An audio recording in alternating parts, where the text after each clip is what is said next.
Perkenalkan, nama saya Sebastian Gilbert Simanjuntak dari kelas 9F.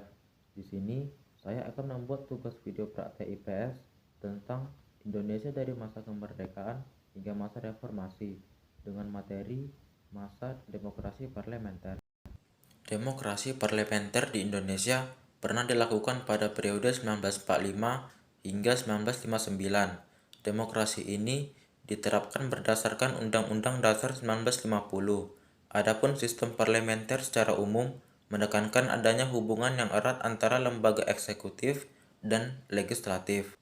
Pada saat itu, kepala eksekutif adalah Perdana Menteri yang bertugas untuk memilih menteri-menteri tertentu untuk menjalankan pemerintahan. Setiap menteri dalam kabinet kemudian bertanggung jawab melaksanakan departemen pemerintahan tertentu. Secara umum, kehidupan demokrasi pada masa 1950 hingga 1959 dapat dikatakan benar-benar sangat demokratis dan cenderung liberal. Hampir setiap kabinet selalu mencanangkan program pengadaan pemilihan umum di masa pemerintahannya. Namun, keinginan tersebut selalu kandas karena tidak adanya dukungan infrastruktur dan kondisi sosial yang tidak mendukung kondisi tersebut. Juga diperparah oleh model koalisi yang dibangun partai-partai politik yang mudah pecah, sehingga mengganggu stabilitas sosial politik.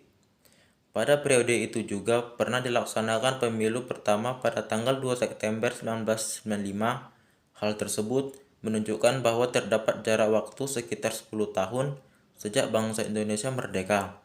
Bagi banyak partai politik, pelaksanaan pemilu pertama merupakan hasil perjuangan yang panjang dan melelahkan. Sejarah pemilu 1955 kemudian diikuti oleh 172 tanda gambar partai yang menjadi kontestan. Terdapat 4 partai politik yang besar yang menjadi pemenang, yaitu Partai Nasional Indonesia (PNI) dengan 23,3%, Masyumi dengan 20,9%, Nahdlatul Ulama (NU) dengan 18,8%, dan Partai Komunis Indonesia (PKI) dengan 16,4%.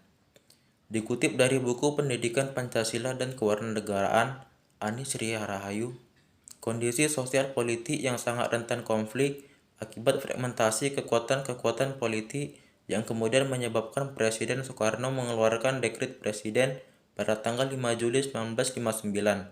Pada dekret presiden tersebut tertulis bahwa sistem pemerintahan harus kembali pada Undang-Undang Dasar 1945.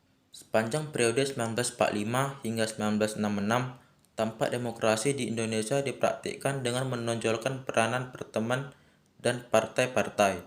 Perlu diingat juga bahwa demokrasi parlementer di Indonesia pernah dilakukan pada periode 1945 hingga 1959. Itu saja yang saya dapat sampaikan tentang materi masa demokrasi parlementer. Sekian, terima kasih.